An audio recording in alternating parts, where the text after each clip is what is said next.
Kalau saya boleh memberi judul dalam sharing pagi hari ini, maka judul yang saya sharingkan adalah orang yang percaya pada Tuhan. Halo, Pak, percaya pada Tuhan? Bu, percaya pada Tuhan? Adik-adik muda, hamba-hamba Tuhan, percaya pada Tuhan?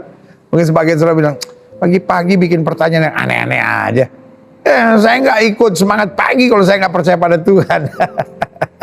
Ada orang yang dia pikir percaya pada Tuhan, tapi tetap ragu, tetap bimbang, tetap khawatir percaya Tuhan. Tapi gimana ya kalau Tuhan nggak sembuhkan saya? Saya sih percaya Tuhan, tapi gimana ya kalau rumah tangga saya nggak dipulihkan? Saya sih percaya Tuhan, tapi gimana ya kalau doa saya nggak dijawab?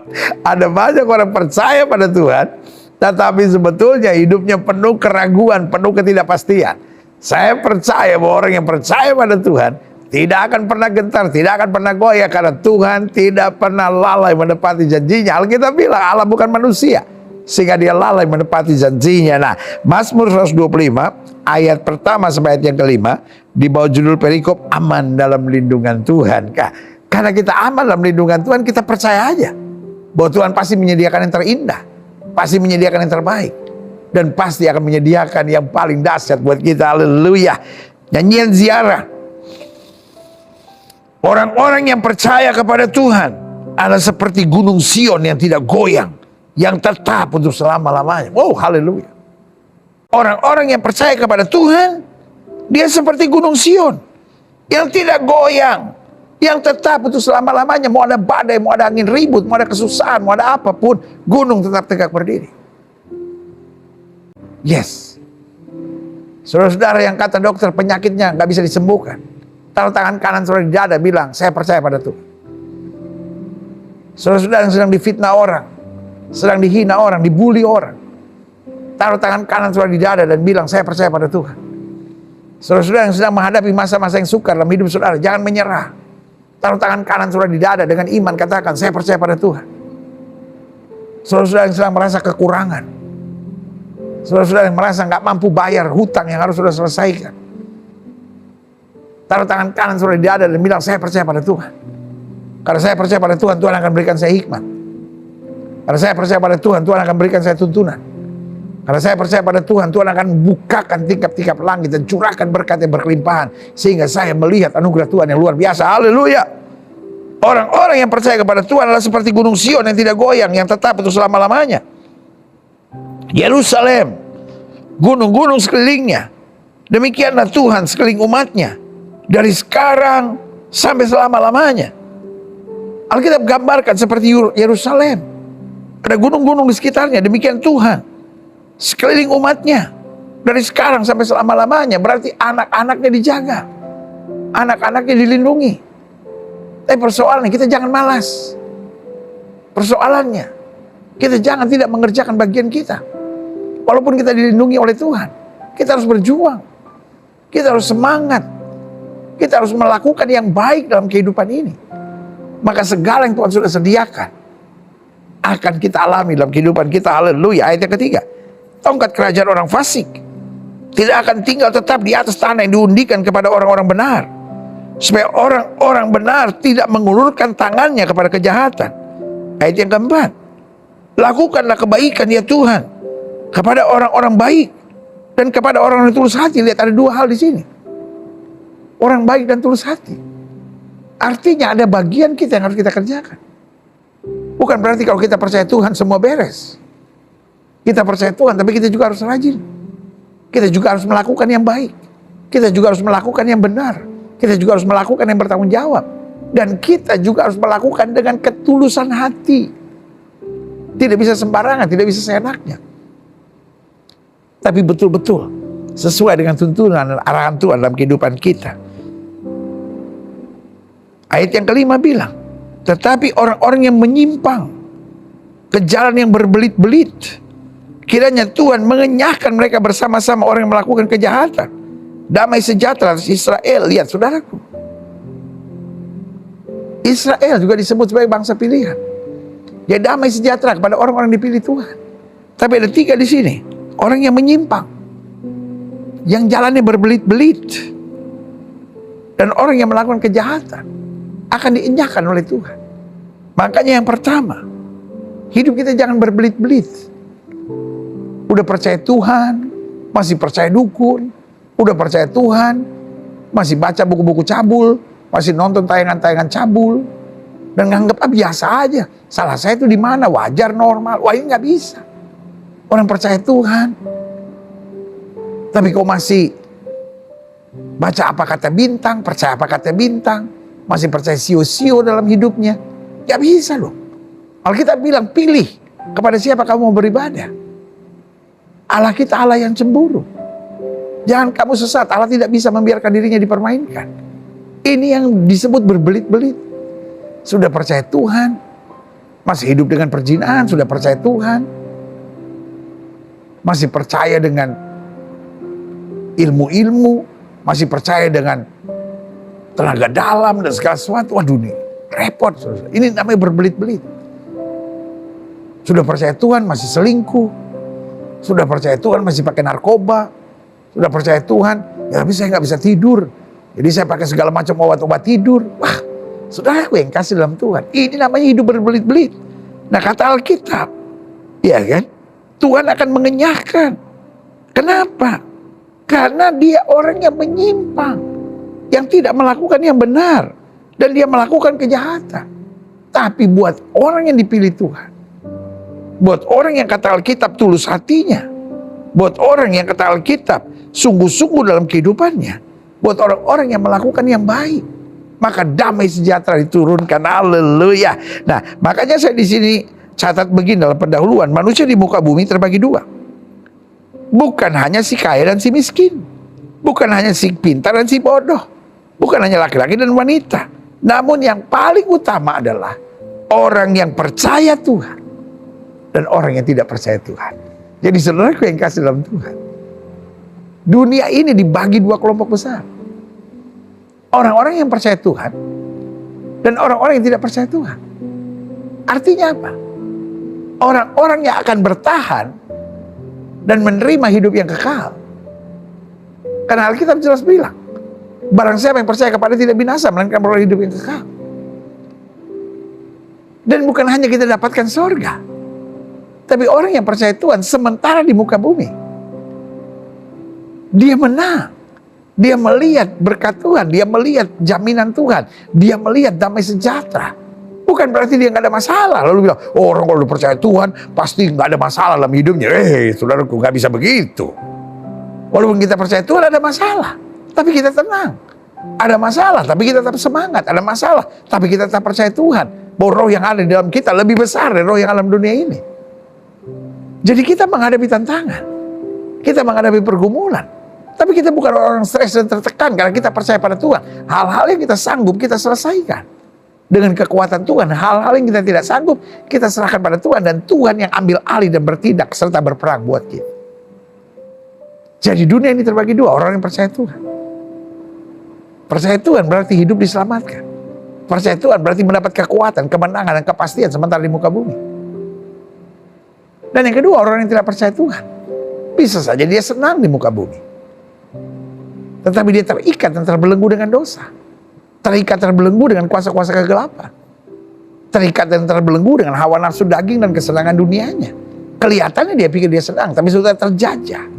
Sebetulnya terbelenggu. Dia nggak bisa keluar dari ikatan itu. Dan ketika mati, yang ada kebinasan kekal sampai selama-lamanya. Karena itu saudaraku yang kasih dalam Tuhan, Alkitab tidak membagi manusia, orang beragama atau tidak beragama. Karena ada banyak orang beragama belum tentu bertuhan. Ada banyak orang beragama belum tentu beriman. Tetapi yang kita baca di sini ada orang yang percaya pada Tuhan. Dia akan dikuatkan, dia akan beroleh damai sejahtera, dia akan diselamatkan. Tapi ada orang-orang yang tidak percaya, yang akan menikmati kesenangan dunia, tapi kemudian masuk dalam jebakan iblis dan dilempar pada kebinasaan. Nah, saya pelajari, adapun ciri-ciri orang yang percaya Tuhan. Yang pertama, dia selalu rindu menyenangkan hati Tuhan. Oh, haleluya. Gak bisa kita bilang kita percaya Tuhan, tapi hidup seenaknya, sembrono dan semaunya, gak mungkin. Kalau kita percaya pada Tuhan, kita rasakan kebaikannya. Kita rasakan anugerahnya. Daud bilang apa? Dengan apakah aku balas kepada Tuhan segala kebaikannya? Berarti orang-orang yang percaya kepada Tuhan adalah orang yang selalu rindu untuk menyenangkan hati Tuhan, untuk membalas cita Tuhan. Kenapa? Karena waktu kita percaya kepada Tuhan, nggak selamanya hidup kita beres, nggak ada masalah, bukan. Tapi selalu kita lihat kebaikan Tuhan, selalu kita rasakan anugerah Tuhan. Adik-adik muda, saudara-saudara yang mungkin baru berumah tangga, berkata, aduh saya percaya Tuhan kok ada masalah. Masalah itu biasa. Justru waktu kita percaya Tuhan, kita ada kekuatan, ada hikmat, ada ketenangan, ada ketentraman. Karena kita bukan mengandalkan kekuatan kita sendiri, kita bukan mengandalkan strategi dan hikmat kita sendiri. Kita minta tuntunan Tuhan, kita minta kasih Tuhan, kita minta kekuatan Tuhan. Sehingga selalu kita rasakan, sehingga yang ada dalam kehidupan kita, Tuhan cuma saya mau balas cita Tuhan. Tuhan saya cuma mau menyenangkan Tuhan. Bagaimana saya menyenangkan Tuhan? Dengan menjadi suami yang baik. Bagaimana saya menyenangkan Tuhan? Dengan menjadi istri yang baik. Bagaimana saya menyenangkan hati Tuhan? Dengan menjadi karyawan yang baik. Bagaimana saya menyenangkan hati Tuhan? Kalau saya pimpinan, saya jadi pimpinan yang baik. Bagaimana saya menyenangkan hati Tuhan dimanapun saya berada? Saya berpikir bagaimana hidup saya membawa damai, menghadirkan sukacita, dan menghadirkan shalom sorga di tempat di mana saya ada. Haleluya. Jadi ingat ya, ciri orang yang percaya Tuhan, dia selalu rindu menyenangkan hatinya Tuhan. Yang kedua, apa ciri orang yang percaya kepada Tuhan? Akan menyadari tugas dan tanggung jawab, serta siap melakukannya dengan sungguh-sungguh. Ini luar biasa. Ada banyak orang pikir percaya pada Tuhan berarti tiap hari ke gereja, tiap hari baca Alkitab, tiap hari memuji menyembah Tuhan. Amin. Memang itu harus. Tapi bukan cuman itu. Kita memang baca Alkitab tiap hari. Kita memang beribadah tiap hari, makanya kita ada semangat pagi seperti ini. Ya kan? Kita memang memuji menyembah Tuhan tiap hari. Tapi kalau kita cuman berdoa, cuman beribadah, cuman baca Alkitab, memuji menyembah Tuhan tiap hari, lalu selesai, kita nggak menjalankan tugas tanggung jawab kita. Kita bukan orang yang rajin, kita orang yang malas, kita orang yang mengeluh, kita jadi orang yang kritik sana, kritik sini, nyerang sana, nyerang sini, jatuhkan sana, jatuhkan sini, cari kekurangan orang, cari kelemahan orang. Saudara yang kasih dalam Tuhan, itu namanya tidak bertanggung jawab. Karena orang yang percaya pada Tuhan, dia seorang yang melakukan tugas tanggung jawabnya dengan baik. Kalau kantor masuk jam 8, dia masuk setengah 8. Kenapa? Karena dia mau prepare dengan baik. Karena dia tidak mau kerja setengah-setengah. Dia tahu pekerjaannya juga adalah kesaksiannya. Saudaraku yang kasih dalam Tuhan, ada banyak orang pikir kerja untuk Tuhan hanya kerja di gereja. Betul, kerja di gereja itu luar biasa. Kalau tidak ada orang yang mau kerja di gereja, saudaraku yang kasih dalam Tuhan, pekerjaan Tuhan gak bisa maju. Ada orang-orang yang mendapat panggilan kerja di gereja. Dan buat saya orang-orang itu orang-orang yang luar biasa. Karena dia mendapat upah dari sorga. Tapi saudaraku yang kasih dalam Tuhan, pertanyaannya bagaimana mereka yang bekerja di dunia sekuler? Apakah panggilannya lebih rendah? Jawaban saya tidak. Karena Kolose pasal 3 ayat 23 bilang apapun yang kamu kerjakan, kerjakan seperti untuk Tuhan. Jadi bukan hanya orang di gereja yang kerjakan apapun seperti untuk Tuhan. Tapi yang kerja dalam dunia sekuler, dia juga harus kerja secara bertanggung jawab. Dia juga harus kerja dengan luar biasa. Dia juga harus mendoakan pimpinan-pimpinannya. Dia juga harus mendoakan pekerjaannya, perusahaannya. Supaya berkat Tuhan selalu berlimpah di situ. Karena yang saya percaya, orang kalau percaya pada Tuhan, dia akan menyadari tugas dan tanggung jawabnya, serta siap melakukannya dengan sungguh-sungguh. Ayo anak-anak Tuhan rajin. Ayo anak-anak Tuhan berjuang. Ayo anak-anak Tuhan lakukan segala sesuatu yang terbaik. Kalau kantor selesai jam 5, setengah 6 sudah baru pulang. Sudah beresin semuanya dengan baik. Sudah pastikan, sudah bekerja secara bertanggung jawab. Karena sudah nggak mau dengan pekerjaan saudara nama Tuhan dipermuliakan. Jangan sampai orang berkata, kok orang Kristen malasnya kayak begitu. Kok orang Kristen kerjanya setengah-setengah. Kok orang Kristen banyak bohong. Kok orang Kristen korupsi. Justru karena kita bawa nama Tuhan dimanapun kita berada. Kita mengerjakan segala sesuatu seperti untuk Tuhan. Haleluya. Yang ketiga saya pelajari, ciri orang yang percaya pada Tuhan, satu, selalu rindu menyenangkan hatinya Tuhan. Yang kedua, akan selalu menyadari tugas tanggung jawabnya serta siap melakukannya dengan sungguh-sungguh. Yang ketiga, tidak takut, tidak khawatir dalam situasi apapun. Kita percaya pada Tuhan. Karena kita percaya Roma 8 ayat 28, Allah terus bekerja dalam segala perkara untuk mendatangkan kebaikan. Kita nggak khawatir. Di saat-saat kita nggak ngerti, di saat-saat kita nggak bisa, di saat-saat kita nggak tahu, kita nggak usah putus asa. Kita berseru kepada Tuhan. Tuhan bimbing aku. Tuhan beritahu aku. Tuhan sertai aku. Tuhan bantu aku. Dan saudaraku yang kasih dalam Tuhan, orang-orang yang percaya pada Tuhan tahu persis. Tuhan selalu hadir, tolong dia tepat pada waktunya. Ada banyak orang bilang, wah wajarlah khawatir. Sebagai hamba Tuhan saya selalu bilang, khawatir itu gak wajar. Serangan untuk khawatir bisa datang. Tapi kita tidak mau khawatir. Kita tidak mau dijajah oleh kekhawatiran. Maksudnya apa pendeta? Ada pepatah dalam bahasa Inggris yang bilang begini. Kita tidak bisa melarang burung terbang di atas kepala kita. Tapi kita bisa melarangnya untuk hinggap atau bahkan bersarang di kepala kita. Artinya apa? Serangan untuk khawatir bisa datang. Tapi dia nggak boleh hinggap. Dan nggak boleh akhirnya beranak di pikiran kita. Ada banyak orang kan begitu. Ada kekhawatiran, oh iya jangan-jangan begini, jangan-jangan tiba-tiba nangis sendiri, khawatir sendiri, panik sendiri. Waktu ada kekhawatiran bilang, aku percaya Tuhan tolong aku. Aku percaya Tuhan bela aku. Aku percaya Tuhan berhikmat bagi aku. Aku percaya Tuhan pasti buka jalan bagi aku. Haleluya. Dan yang keempat yang terakhir, ciri orang yang percaya kepada Tuhan. Satu, selalu rindu menyenangkan hatinya Tuhan.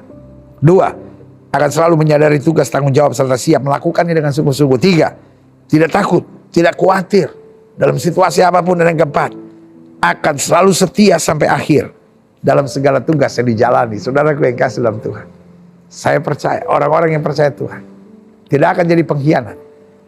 Orang-orang yang percaya Tuhan tidak akan kerjakan apapun setengah-setengah.